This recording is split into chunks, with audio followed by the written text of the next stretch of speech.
In this class, I will discuss a problem on bending stress in beams. It's an examination problem. The problem runs like this: a beam simply supported at ends, and having cross section, as shown. That is I section given. Is loaded with a UDL. He is loaded with a UDL, uniformly distributed load, over a span of 8 meters. Over a span of 8 meters. The span of the beam is 8 meters. Allowable bending stress in tension. He has given allowable, that is maximum or permissible. Allowable bending stress in tension, because bending stress can be either tension or compression, is 30 MPa or Newton per mm square, and in compression it is 45, and in compression is 45 Newton per mm square. Determine the maximum UDL. Determine the maximum UDL the beam can carry. So here he has given both allowable bending stress in tension as well as compression. Of course, it is strong in compression. Its stress is more compared to tension. Now the cross section given is I section. So it is like this. It is an unsymmetrical I section. Of course, it is symmetrical about y axis, but it is not symmetrical about x axis. Sorry, it is symmetrical about y axis, not symmetrical about x axis. So I will take this as the y axis. So the dimensions are given in millimeters. Top flange is 100 mm by 30 mm. So all the dimensions are in millimeters. Top flange is 100 mm by 30 mm. Web is 30 mm width by 120 mm depth. This is 120. 30 by 120. And bottom flange 120 by 50. This is 120 by 50 mm. So this is the section. You can observe that it is symmetrical about y axis but not symmetrical about x axis. So in that case you have to locate the centroid, and you know that in the case of bending, the neutral axis where the bending stress is 0 passes through the centroid of the section. So we have to locate the centroid of the section here, and then we have to find out the moment of inertia about the neutral axis. So if you write the longitudinal diagram, the beam is having 8 meter span like this.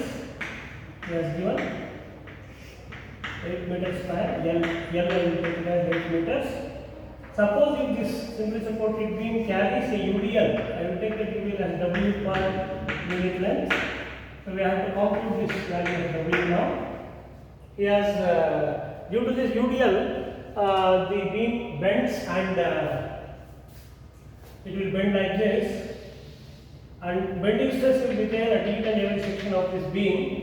So you know that in the case of bending stress diagram, so if you locate the neutral axis, at neutral axis the bending stress is 0. I take it as F is the bending stress, it is 0. Whereas you can have the bending stress value maximum at the top fibers.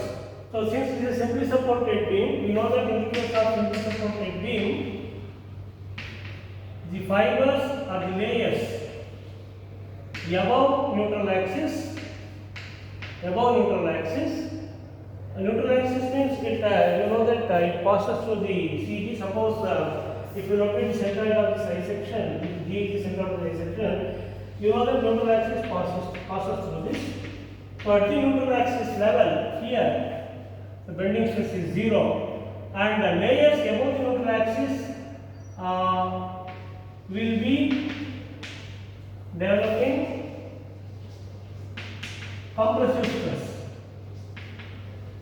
the case of simply supported beam, layers above neutral axis are developing compressive stress. I will call that compressive stress as Fc, and below neutral axis tensile stress.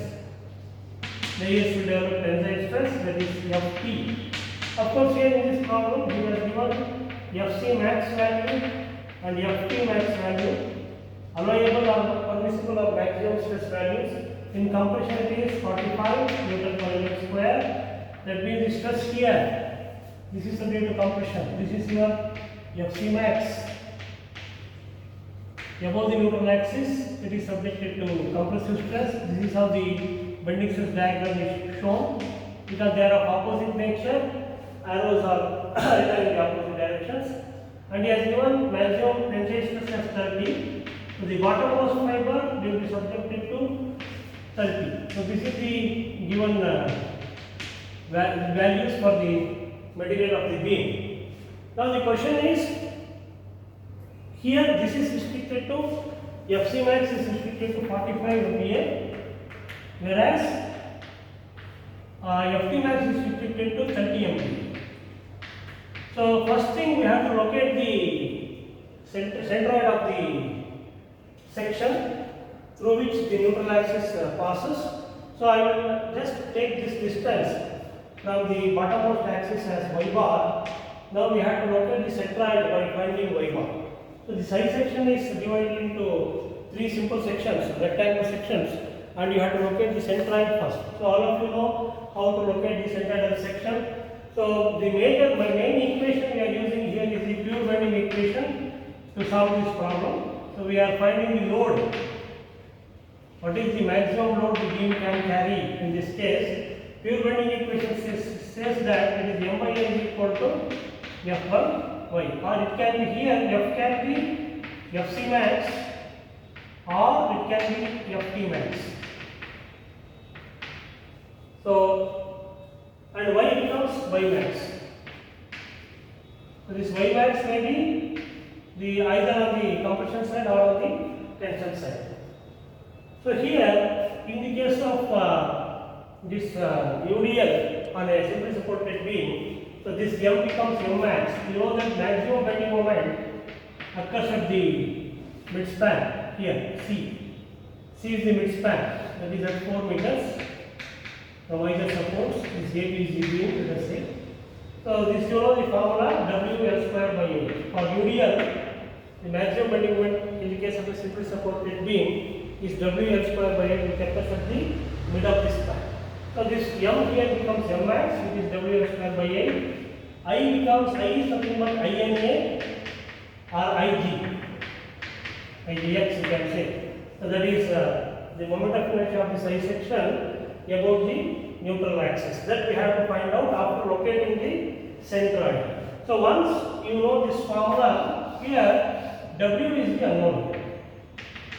I you can find out. Here please note that here I is known, F is given, Y you can find out, M is nothing but WL square by 8. So in that W is the only unknown, L is 8 meters. So you can substitute. But be careful that the units are always you keep the units in Newton millimeter. So keep the units in Newton millimeter because normally stresses are expressed in Newton per mm square. So we will keep the units in Newtons and millimeters. Now this is the problem.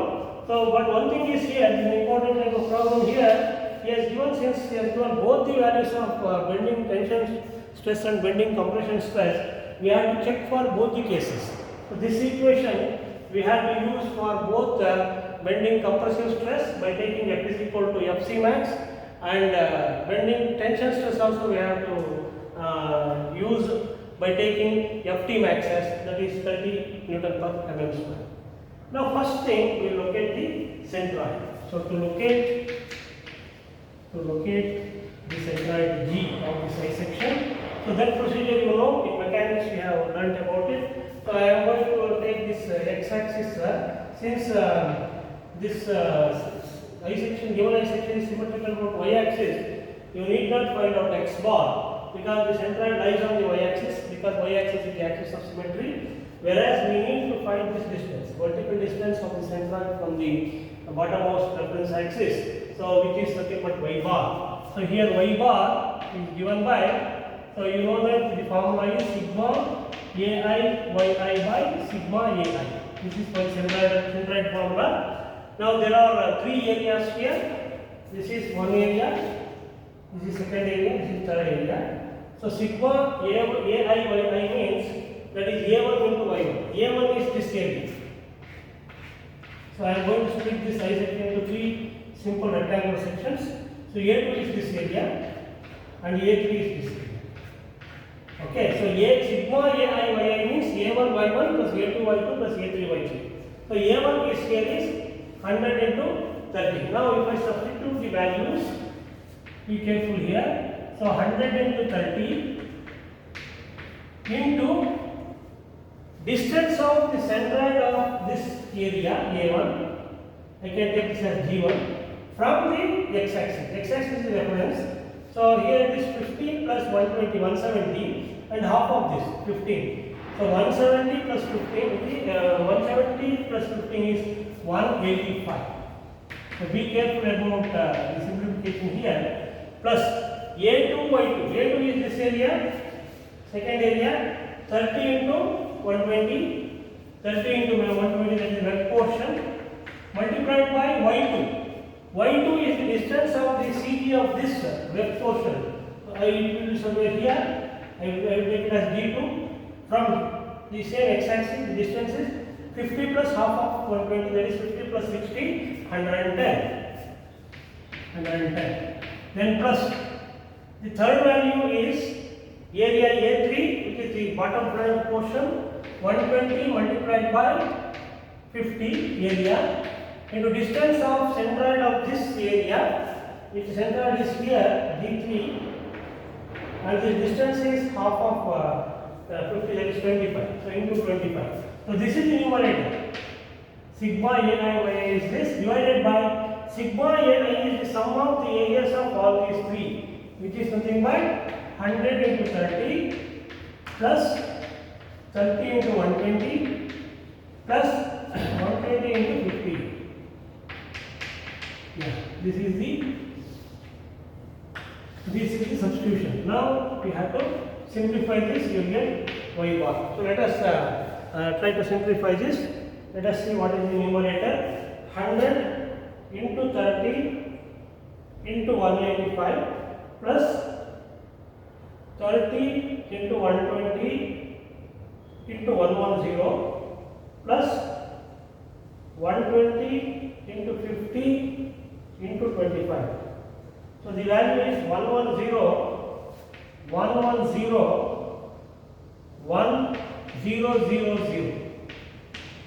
divided by denominator is 100 into 30 is 3000 plus 30 into 120 is 3600 plus 120 into 50 is 6000. Okay, so that becomes 12,600. The denominator is 12,600. Now if you simplify this, so you will be getting y bar as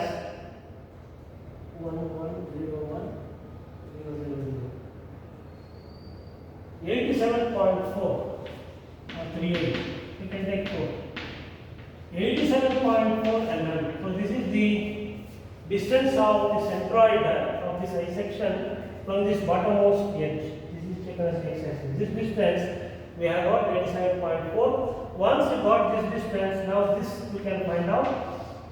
It will be the total depth is 50 plus 120 plus 30, which is 200. 200 minus 87.4. It comes out to be 112.6 mm. 112.6 mm. Okay? 200 minus 87.4. Yes. So that is the distance of the compression fiber. Here, this value, this distance is 112.6, whereas this distance on the tension side is 87.4. So this neutral axis lies at a distance of 87.4 mm from the bottommost edge of the bottom flange. So here, this is the location of centroid. Now we have to calculate the moment of inertia of this I section. So using parallel axis theorem, to find INA, that is moment of inertia about the neutral axis using parallel axis theorem. I hope all of you know about parallel axis theorem. In mechanics you have studied it. So INA for this I section will be now. So parallel axis theorem is BD cube by 12 plus A into YC square. So you have to, if you have not, I have forgotten, you refer my video lectures on moment of inertia problems. So you will understand it. So INA I can take. So once again I have to write for all the three rectangles I have to write. I will take one by one. So let me take the bottommost. 120 is B for the bottommost flange. 50 is D. So BD cube by 12 plus area, that is 120 into 50 is the area, into distance of this centroid of this from G. That means distance between G and G3. Distance between G and G3, which comes out to be 87.4 minus 25, which is 62.4. So this is the moment of inertia of the bottom flange rectangle about the neutral axis plus second I will take this one web portion. So BD cube by 12 for the web is B is 30, D is 120. So 30 into 120 cube by 12, 30 into 120 cube by 12 is BD cube by 12 plus area 30 into 120 into distance between G and G2. So you have to take the distance between these two now. So centroid of the rectangle portion and the neutral axis, that is centroid of the I section, neutral axis. So that this distance we need now. That distance if we calculate will be 22.6. Please take the values. 22.6 square. Then plus for the third rectangle, BD cube by 12 is 100 into 30 cube by 12. 100 into 30 cube by 12 plus 100 into 30 area into distance between G1 and G. Distance between G1 and G is 97.6 square of that. So this is the moment of inertia of the I section about the neutral axis. If you add all these three, you get that value. So the value becomes here 5.96. Calculate this and check the value into 10 power 7 millimeter power 4. Unit of moment of inertia is millimeter power 4. So this is the value of I. Very important step. So using parallel axis theorem, we have computed the value of I. Now we have to use this pure bending equation for both compression case as well as tension case, and then we will find out the value of W in both the cases. So let me use that equation now. We will use the pure bending equation for both the cases. So considering, I will first consider the compression bending stress value. That means above the neutral axis. Above the neutral axis case I will take. So first case 1, considering F is equal to FC max, that is 45 Newton per mm square. It is given in the problem. So whatever value of maximum or available or permissible compression stress is given, that we have to take here. And the value of Y is equal to Y max here. Y max is this value. Please note that it is compression on this above the neutral axis. So therefore, we have to take this is compression. In the case of simplicity, it means above neutral axis is compression, below neutral axis is tension. In the case of cantilever, it is opposite. Above neutral axis is tension, below neutral axis is compression. So Y is equal to Y max, which is this value 112.6 mm. And you know that M is W L square by 8, where L is 8 meters, convert that into millimeters. So W into 8000 square divided by 8. So this is the value in Newton millimeter moment value. Please note that W will be in Newton per mm. W will be in Newton per mm. It will be Newton per mm. UDL. Next, I value, we have got the value of I is constant 5.96 into 10 power 7 millimeter per hour. Please note that all the units are in newtons and millimeters. So this is for the case of compression case. Okay. Now substituting in the fluid bending equation, M by A is equal to F by Y. So here, so in W L square by 8 divided by I is equal to FC max by Y max. So here, if you substitute the values, let me substitute. W is unknown, L is 8000 square of the divided by 8. So this is W. I value, of course, denominator 5 into 5.96 into 10 power 7. This should be equal to FC max is 45 Newton per meter square divided by Y max is 112.6. If you simplify this, you will get W as, please take the value. I am going to give the value. W is 2.977 Newton per mm. So Newton per millimeter is the same as kilonewton per meter. So we can write this. Yes. So in the first case, we have got the UDL value. Assuming that the compressive stress is achieved first, compressive bending stress is achieved first, W we got this time. Now, let me take the second case, case 2, where we assume that the tensile bending stress is achieved first.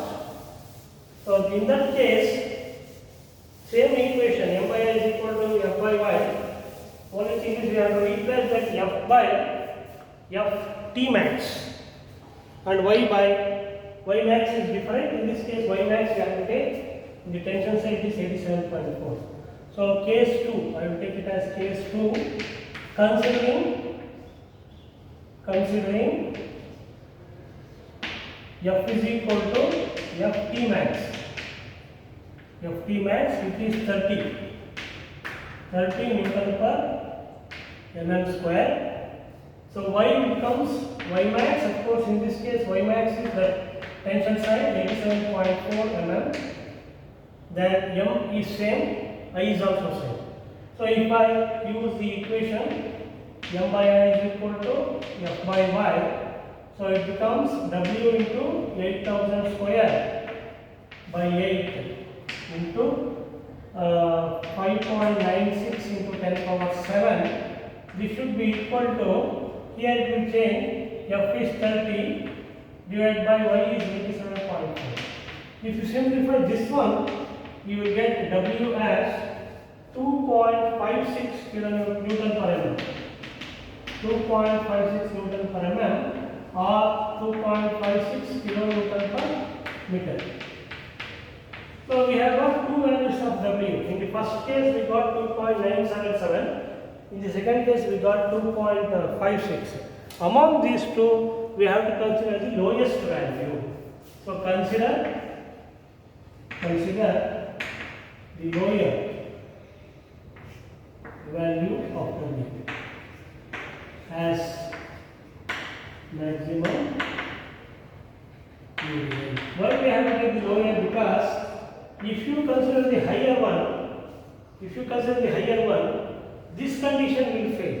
That means if you take W as 2.977 and if you substitute in this equation, F will exceed 30.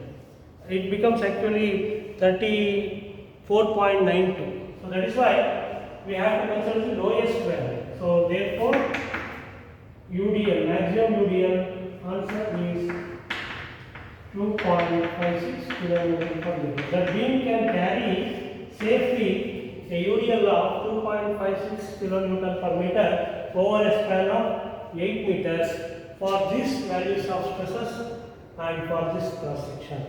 So what I told you here is, suppose why we have to take the lower value is, suppose if you take, I just show you, if you take W as 2.977 kN per meter, higher value to take, and you substitute in this formula, 2.977 into 8000 square divided by 8 into 5.96 into 10 power 7 is equal to, if you take this as F as unknown, here F is Ft, tension stress, divided by Y max, of course it is 87.4. If you calculate Ft value using this, you are getting 34.92 MPa, Newton per mm square, 34.92 Newton per mm square. Actually, the maximum allowable stress is 30, it is exceeding that, greater than 30, therefore not safe. So it should not exceed 30, that is the meaning, okay? So it is exceeding that, therefore we have to consider, please keep this in mind, whenever you are asked to find the load, given both the tension and compressive stresses, then you have to take the lower value of the load, because lower value of the load, in this, suppose here, in this equation, if you put W as 2.56 in this equation, 2.56 into the same thing is equal to, if you take this as Fc, this Fc will be less than 45, that is, it is safe, that is the meaning. So in one case it will be more, in another case it will be less. So the condition is, both these two conditions should be satisfied. It should not exceed 30 in the case of tension bundle stress, it should not exceed 45 in the case of compressive bundle stress. Both should be satisfied. That is why you have to take the minimum value of W in this problem.